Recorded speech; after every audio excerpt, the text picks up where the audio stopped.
15 menit dicekik antara hidup dan mati, barista wanita lolos dari maut. Viral, seorang barista wanita menjadi korban penganiayaan oleh orang tak dikenal. Kejadian tersebut dialami oleh wanita bernama Rahma Septia Talita di sebuah coffee shop tempatnya bekerja di kawasan Setiabudi, Jakarta Selatan. Rahma Septia Talita mengaku nyaris tewas akibat perbuatan penganiayaan secara brutal tersebut. Dalam unggahan media sosial akun X @derti_Fadil, korban pun membeberkan kronologi peristiwa penganiayaan yang dialaminya tersebut. Septia menuturkan, peristiwa itu terjadi pada Sabtu, tanggal 16 Maret tahun 2024 sekira pukul 14.40 waktu Indonesia Barat. Ada orang itu berdiri di depan rumah kosong dan cuma celingak-celinguk ke jalan, tapi gua enggak terlalu hirauin, ucap Septia dalam unggahan akun media sosialnya. Tak lama setelahnya, tiba-tiba OTK tersebut membekap Septia dari belakang. Septia pun kaget dan mencoba untuk melawan,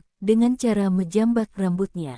Selama kurang lebih 15 menit mencekik, tiba-tiba OTK itu pun melepaskan tangannya dari leher Septia dan kabur begitu saja. Kesempatan itu pun digunakan Septia untuk kabur dan mencoba meminta pertolongan ke warga.